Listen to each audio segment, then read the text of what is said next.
João, capítulo 2, versículo 1. Quem achou isso, glória a Deus.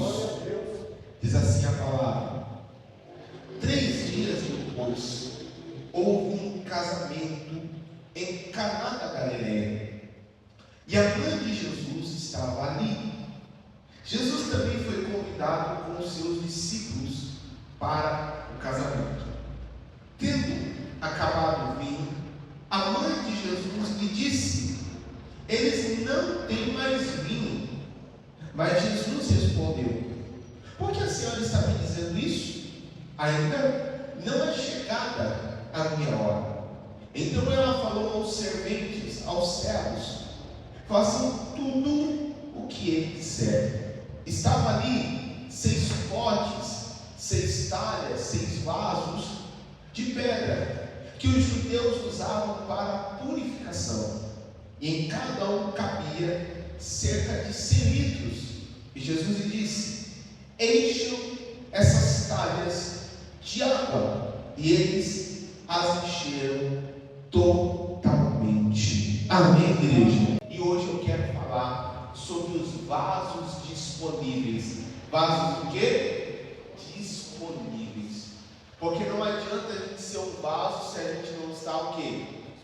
Disponível. Amém? Logo lá no início dessa série de mensagens, eu dei um exemplo sobre o vaso sanitário. Como é?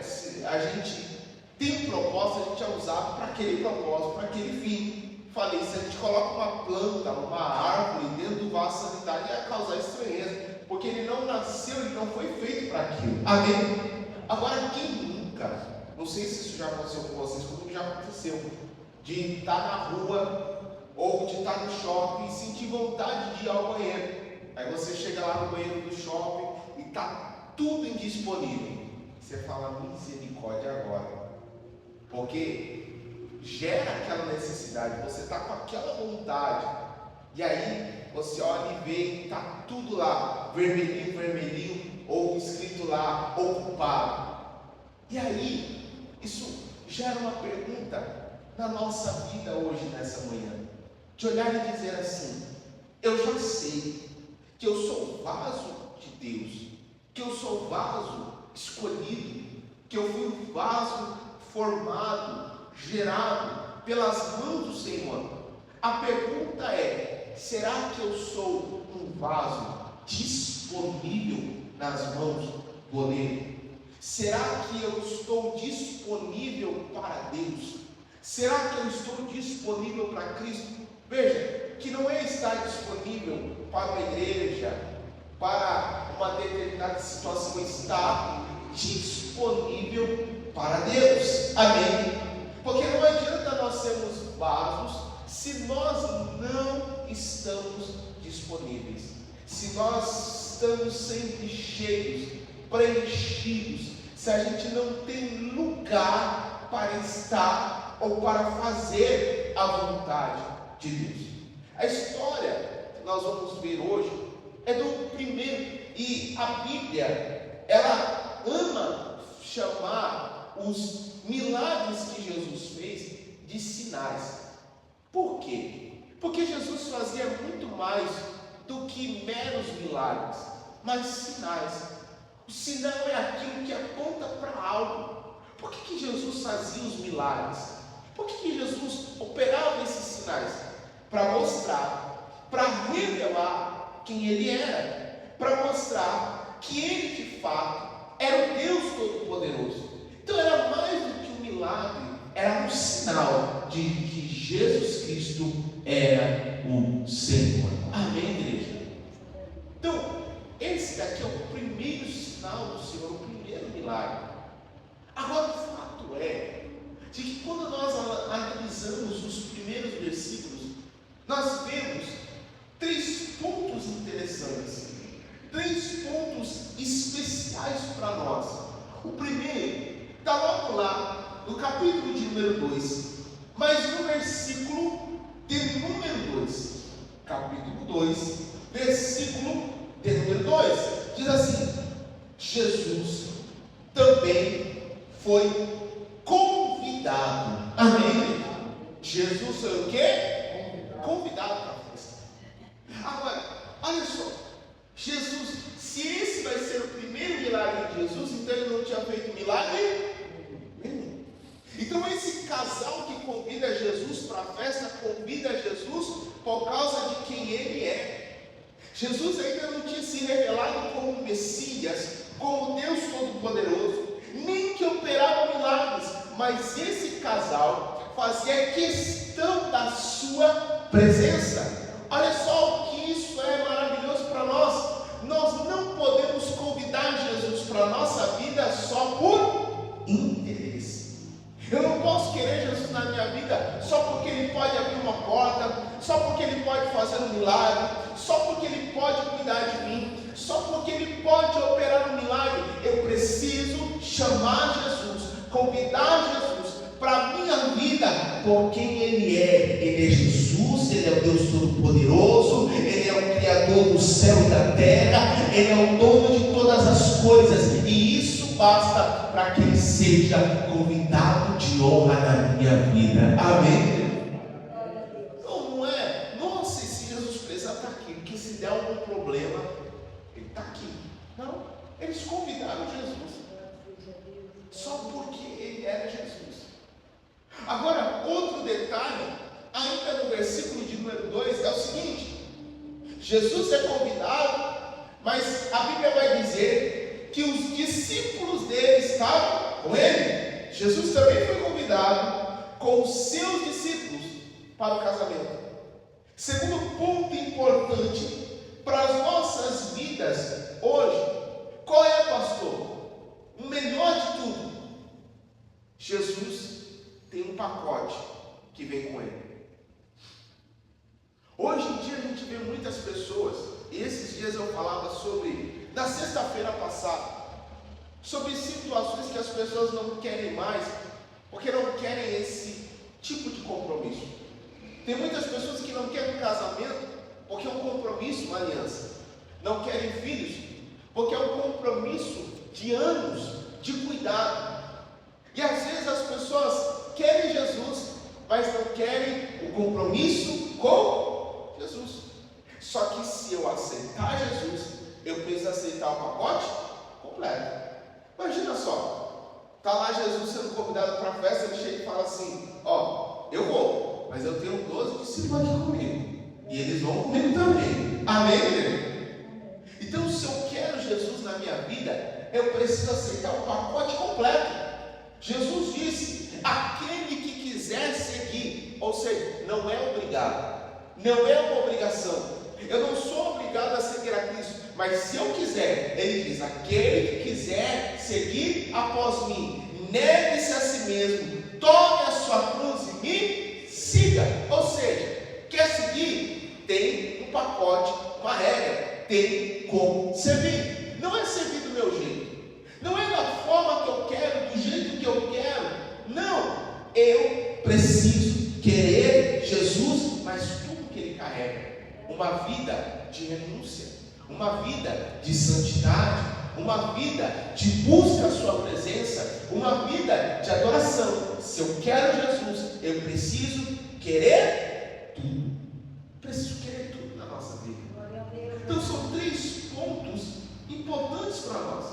Jesus foi convidado para aquela festa. Ele não foi convidado por interesse. E ele foi convidado, mas ele foi convidado por completo. Amém? E que na nossa vida, Jesus seja assim, o convidado de honra, mas que ele seja convidado por completo. Que ele seja convidado por completo. Senhor, eu te quero, mas eu quero tudo que acompanha o Senhor. Não quero só as tuas bênçãos, quero as tuas bênçãos, teus ensinamentos e tua vontade sobre a minha vida. Amém? Aí quando a gente vai lá no versículo de número 3, a palavra vai dizer o seguinte, olha lá, versículo 13: tendo acabado o vinho, a mãe de Jesus lhe disse: eles não têm mais vinho. Mas Jesus lhe respondeu: por que a senhora está me dizendo isso? Ainda não é chegada a minha hora. Olha só que ponto interessante para nós. Jesus está lá na festa, sim ou não? Está lá festejando, alegre, feliz. Aí, de repente, acaba o vinho. E tem situações na nossa vida, sabe quando as coisas estão indo bem? Está indo bem, está tudo tranquilo, você fala, nossa, estou tranquilo. E aí vem uma situação triste na nossa vida, difícil na nossa vida. E normalmente essas situações elas vêm de repente. Elas pegam a gente no susto. Elas não mandam carta de aviso, estou chegando. Elas chegam de repente. A coisa vem de repente. Agora olha o detalhe da palavra. Quando eles convidam Jesus, eles estão convidando Jesus para quê? Para estar onde? Na festa. No momento alegre, no momento feliz, sim ou não? Mas agora que acabou o vinho, quem está na festa também? Jesus. Entende por que a gente não pode convidar Jesus por interesse? Porque imagina se, vamos lá, convida só Maria. Só Maria está lá na festa. Aí acaba o vinho. Aí a Maria vê que acabou o vinho. Jesus não está na festa. Ia adiantar ela chamar Jesus? Não. Até Jesus chegar, naquela época não tinha WhatsApp, não tinha carro. Até Jesus chegar, a festa ia ter ido por água abaixo. O casal ia ter passado a maior vergonha da vida deles e ia ter sido uma tragédia. Só que porque eles tinham convidado Jesus antes de acabar o vinho, no momento da festa, quando acabou o vinho, Jesus já estava lá. Essa é a importância de termos Jesus na nossa vida hoje, nos momentos tranquilos da nossa vida, e não só nos momentos desesperadores. Por quê? Se Ele está comigo no momento só de desespero, ou melhor, se Ele não está comigo nos momentos felizes, e aí vem os momentos difíceis, aí eu penso em chamar Jesus, puxa vida, aí eu vou buscar o Senhor, aí eu vou correr atrás do Senhor, e aquela situação complicada correndo na minha vida, difícil na minha vida, agora se Ele já é presente na minha vida, em todo tempo, em toda hora, eu não vou acabar procurando outras coisas, outras pessoas, outras soluções, porque eu sei que Jesus Cristo já está comigo, amém? A Maria foi correndo para Jesus. Jesus não tinha feito sinal nenhum, milagre nenhum, mas Maria sabia quem Jesus era. E ela sabia que Ele podia resolver aquela situação. Veja que interessante, que Maria, ela sabe quem ela é nessa história.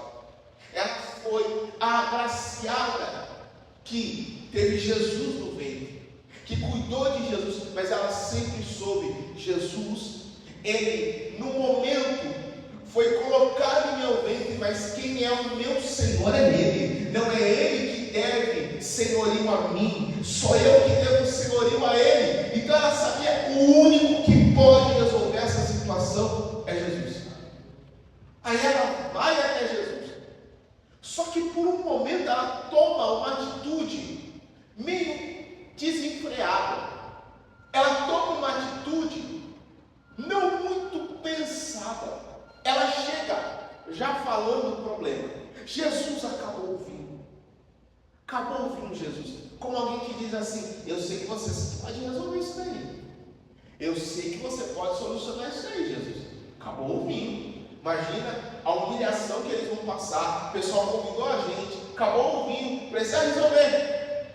Aí Jesus olha para ela e fala assim: ainda não é minha hora. Por que você está falando isso para mim? A atitude de Maria é sincera, de querer resolver o problema, de querer ajudar aqueles que tinham convidado ele para a festa. Talvez isso aconteceria até conosco.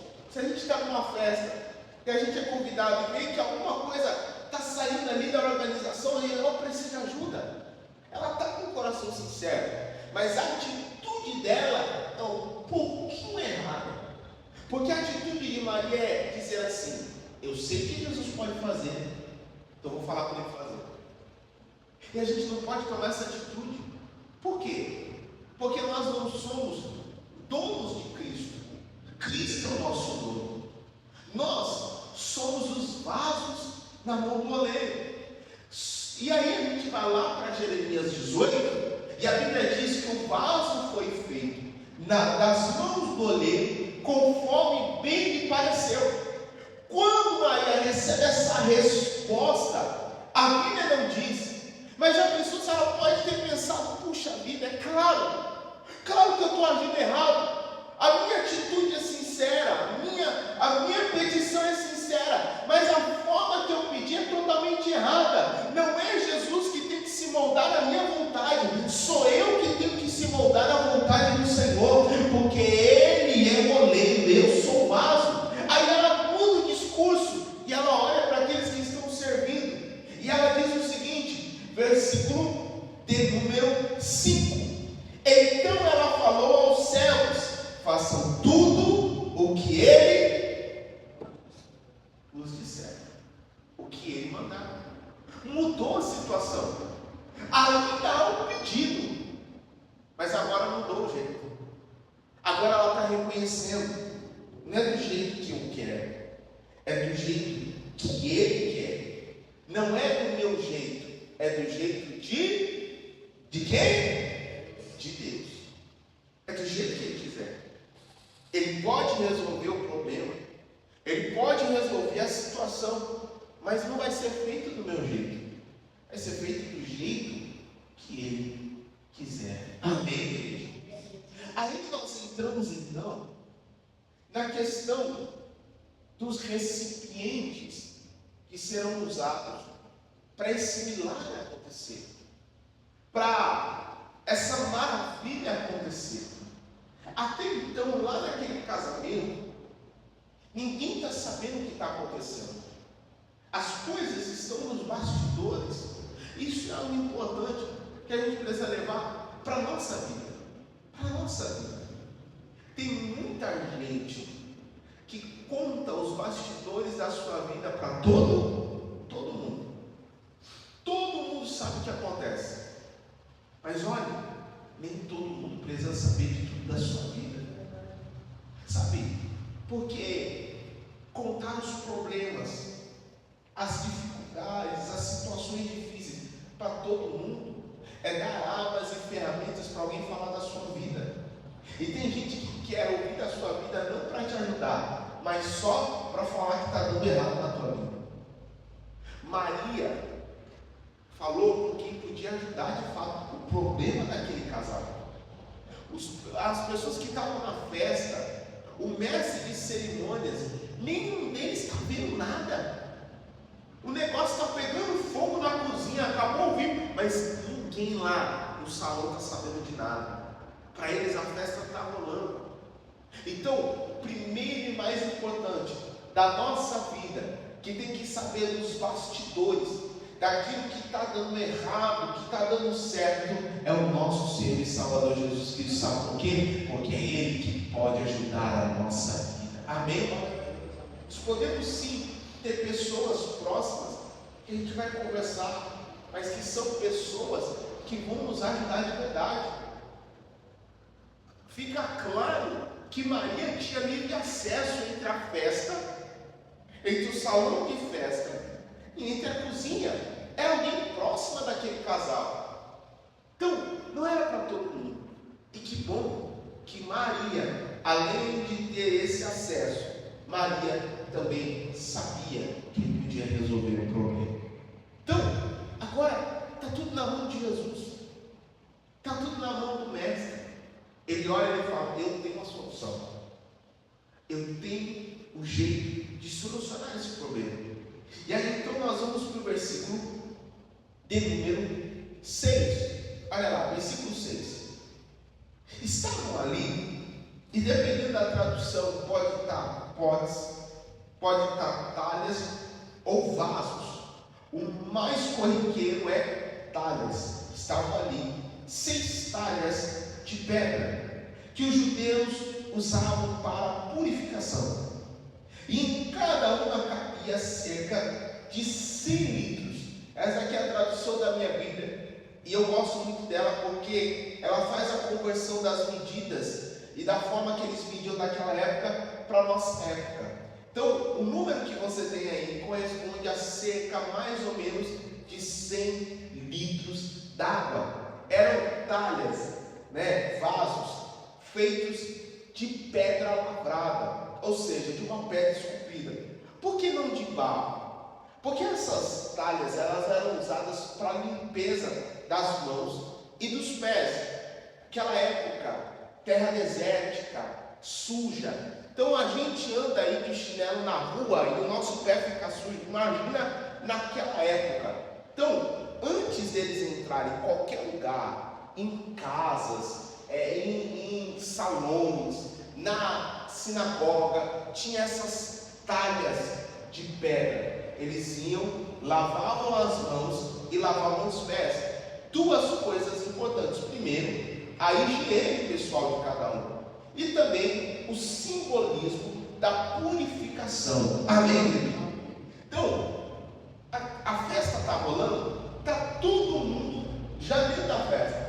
E as talhas se encontram vazias. Elas cumpriram o propósito delas. E a gente tem falado muito isso, que o vaso, ele é feito para cumprir o propósito. O propósito delas foi cumprido. As pessoas entraram e estão agora limpas, purificadas da sujeira de lá de fora. Amém, igreja? Aí olha só, que Jesus ele podia pedir qualquer coisa para fazer esse milagre. Mas ele olha e fala assim, pega as 6 talhas de pedra e encham elas de água. Olha lá, versículo de número 7. Jesus lhes disse: encham de água as talhas. Então, se cada uma tinha cerca de 100 litros, 6 talhas, quantos litros ia dar mais ou menos? 600 litros. Amém? E aí eles enchem de água aquelas talhas. Enchem de água. Agora olha só, se nós estamos falando nesse sentido dessa mensagem e trazendo essa analogia sempre para a nossa vida, de vasos para quem nós somos diante de Deus, olha o que Jesus está dizendo: pegue a água, pegue as talhas e encham essas talhas de água. Amém? E aí, quando a gente vai para a palavra, em diversas situações, em diversos textos bíblicos, a água é relacionada ao Espírito Santo de Deus. Ou seja, para aquele dia, Jesus está apenas colocando águas em talhas, mas para nós hoje Jesus está dizendo: se você for um vaso disponível para o meu propósito, eu te encho do Espírito Santo. Eu te encho do Espírito Santo. Mas eu preciso estar disponível. Amém, igreja? Eu preciso estar disponível. Como assim? Imagina só, se aqueles vasos, todo mundo lavou a mão, lavou os pés, e a água está suja, sim ou não? Aí na hora que Jesus vai fazer o milagre, pega lá as talhas de Jesus, está cheio de água suja. Jesus ia fazer o milagre? Não ia fazer o milagre. Ele não ia nem tocar naquelas talhas. Mas por mais que elas estão vazias, elas estão limpas. E isso é importante na nossa vida. Tem situações que acontecem conosco que a gente vai encontrar-se vazio às vezes, desanimado, triste, cabisbaixo. A gente vem para a igreja, às vezes a gente vem para a igreja a pulso, mas o importante é: eu vou continuar buscando ao Senhor. Não está fácil, não está legal, mas eu não desisto de servir ao Senhor, porque mesmo triste, aflito, quando eu ouço a palavra do Senhor, quando eu busco a sua voz, Ele vai me limpando, Ele vai me limpando, Ele vai me purificando, até a hora que eu estiver pronto, para que Ele comece a me encher da sua presença de novo, me encher da tua glória de novo. E aí Jesus vai enchendo as talhas. Eu vejo aqueles serventes como o próprio derramado do Espírito Santo de Deus. Lá em Atos 2, está lá 120 reunidos no cenáculo, orando, buscando, orando, buscando. 1 dia, 2 dias, 3 dias, 5, 6, 7, 8. No 10º dia que eles estão orando, eles estão buscando. Aí o Espírito Santo desce e enche cada um deles. Então, o que eu preciso é estar disponível para Deus, disponível para o Senhor. Às vezes a gente quer de Deus, mas a gente não se encontra disponível para Deus. A gente quer do Senhor, mas a gente não se encontra disponível para o Senhor. E estar disponível para o Senhor é estar disponível quando Ele quiser. Amém? Não é quando eu quero, é quando Ele quiser. E eu não sei quando Ele vai querer, por isso eu preciso estar à disposição.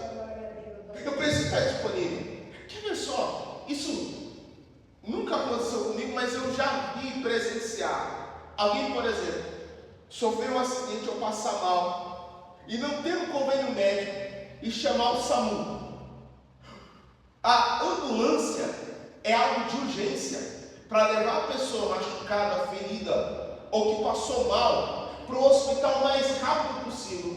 E dentro da ambulância já ter ali os primeiros socorros, as primeiras ajudas. Aí a pessoa liga, espera 10 minutos, 20 minutos, meia hora, 40 minutos, 50, 1 hora, 2 horas. Tem gente que morreu e a ambulância não chegou. Teve gente que melhorou ou buscou ajuda em outro lugar, outra pessoa levou e a ambulância não veio. Ou seja, precisa, mas a ambulância não estava disponível. Do que adianta eu dizer, sou vaso de Deus, sou vaso de Deus, sou vaso do Senhor, quando Deus nos chama, a gente não está disponível para Ele. Quando Deus nos alerta, nos avisa, nos fala, ó, é agora. Não, Senhor, mas agora eu estou ocupado. Mas agora não dá. Mas hoje não dá. Pode ser amanhã? Não, tem que ser agora. É hoje. Porque você precisa ser um vaso que está disponível. Aquelas talhas estavam disponíveis, estavam limpas e foram cheias de água, foram cheias do Espírito Santo. Para nós hoje entendemos, foram cheias da água que para nós hoje representa o Espírito Santo. E é assim que começa na nossa vida, irmãos. Ninguém começa na caminhada com Deus cheio. A gente começa com sede. A gente pode começar vazio, mas a gente sempre tem que começar com sede. Com sede. Porque se a gente tiver com sede, a gente pode estar vazio, mas a sede vai nos fazer buscar a água. E olha o que diz, ainda Evangelho de João, só que lá no capítulo de número 7. João capítulo 7, versículo de número 37.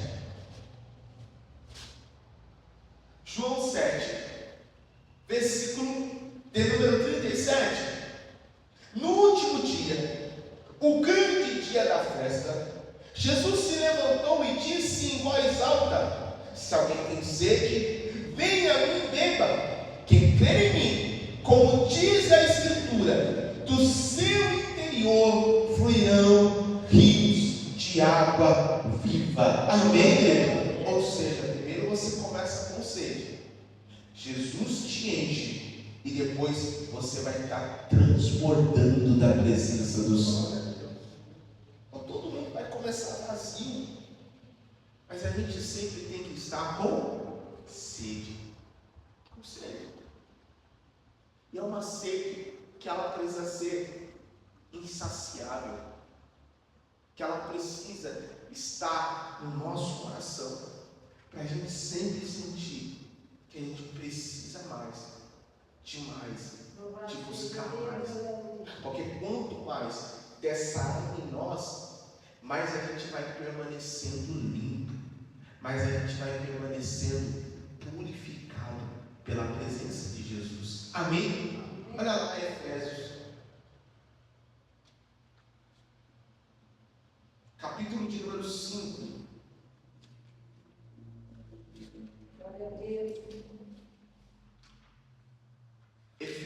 capítulo de número 5. Glória a Jesus. Versículo de número 26. Efésios, capítulo 5. Versículo de número 26. Diz assim: para que a santificasse, tendo-a purificado por meio da lavagem de água pela palavra. Pela palavra. Mas pela palavra de quem? De Deus. Pela palavra de Deus. Como é que nós somos purificados? Pela palavra de Deus. Por aquilo que Deus fala para nós. Pela palavra que está disponível para nós todos os dias. Amém, igreja? Então a água, e é claro, a água que vem de Deus não é uma água natural, mas é uma água espiritual, que ela vai passando por nós. Nós vamos ouvindo a palavra, vamos sendo ministrados pela palavra, vamos lendo a palavra, a água do Espírito Santo desce, e a palavra e a água vai nos limpando, vai nos purificando e vai derramando sobre nós a sua presença. Amém? Aí, o Senhor manda colocarem a água. Eles colocam a água. E aí Jesus olha para eles e fala assim: pega a água e leva lá para o mestre de cerimônia. Eles pegam a água transformada em vinho, levam ao mestre de cerimônia. E a história você conhece. Quando ele bebe, ele olha para o casal e fala assim: peraí, aqui tem um casal diferente aqui. Porque normalmente o vinho, o melhor vinho, é dado no começo da festa. O pessoal está tranquilo. Depois já está todo mundo feliz, alegre. Dá-lhe vinho ruim. Porque é muito dinheiro. Então dá-lhe vinho ruim. Dá-lhe vinho ruim. Ele olha: vocês fizeram diferente. Vocês deixaram o melhor vinho para o final da festa. Lembra lá no começo da mensagem? Jesus foi convidado para a festa. Não porque ele podia resolver aquela situação, só pelo fato dele ser Jesus. E agora, Jesus resolveu tudo. E está colocando na vida daquele casal algo que é incomum. E assim eu creio que pode ser na vida de cada um de nós. Se a gente tiver Jesus na nossa vida, não pelo fato dele ser Deus e pode nos abençoar, só pelo fato dele ser Deus Todo-Poderoso, dele ser o Senhor da nossa vida. E aí Jesus pega aquilo que poderia ser tristeza, humilhação, desespero, o fim daquela festa. Ele transforma aquela tristeza momentânea em uma alegria eterna. Amém? Aí quando a gente vai lá de volta para o Evangelho de João, mas no versículo de número 16, ele é aqui, e a gente ora, no Evangelho de João, capítulo de número 16,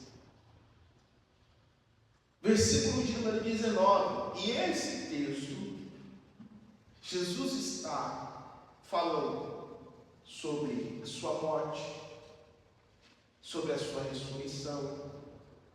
Ele já tinha prometido o Espírito Santo, ele está dizendo para os discípulos: ó, vai vindo aí uma tristeza, vai vindo aí um tempo difícil, vai vindo aí um momento delicado, mas entendam, se vocês continuarem disponíveis e permanecerem disponíveis, a tristeza passa, mas a alegria que eu dou para vocês é uma alegria que ninguém pode tirar de vocês. Olha lá, João, capítulo de número 16, versículo de número 19. Jesus, percebendo que queriam lhe fazer perguntas, disse: vocês estão discutindo a respeito disso que eu acabo de falar um pouco, e vocês não me verão, e outra vez um pouco, e me verão de novo. Em verdade lhes digo, que vocês vão chorar, e se lamentar, e o mundo se alegrará. Vocês ficarão tristes, mas a tristeza de vocês se transformará em alegria. Versículo 21. A mulher, quando está para dar à luz, fica triste, porque chegou a sua hora. Mas depois de nascida a criança, já não se lembra da aflição, pela alegria de ter trazido alguém ao mundo. Versículo 22. Assim também, agora vocês estão tristes, mas eu os verei outra vez, e o coração de vocês ficará cheio de alegria. Ficará cheio de alegria. Receba essa palavra na tua vida. O teu coração ficará cheio de alegria, e ninguém poderá tirar essa alegria de vocês. Quem pode aplaudir a palavra do Senhor? A alegria que vem do Senhor, ninguém pode tirar, porque ela não é uma alegria terrena, é uma alegria de Deus. E sabe o que é melhor? Vasos que estão disponíveis ou que são disponíveis são vasos que vivem plenos, que vivem cheios. E aí, quando a gente está cheio, não tem espaço para mais nada. Então, vasos disponíveis são vasos plenos da presença de Deus. Esses dias eu falei para vocês que o contexto do vinho para o judeu significava isso: alegria, felicidade. Por um momento teve tristeza, mas porque Jesus estava naquela festa, encontrou vasos, talhas, por mais que eram feitos de pedra, mas disponíveis para o Senhor cumprir aquele milagre, fazer aquele milagre, que era tristeza, se tornou alegria. E na nossa vida não vai ser diferente. Se a gente sempre estiver disponível, pode até vir tristeza, mas a alegria que o Senhor derramará sobre a nossa vida, ninguém poderá roubar. Amém, igreja? Você pode aplaudir mais uma vez Jesus nessa palavra poderosa sobre a nossa vida.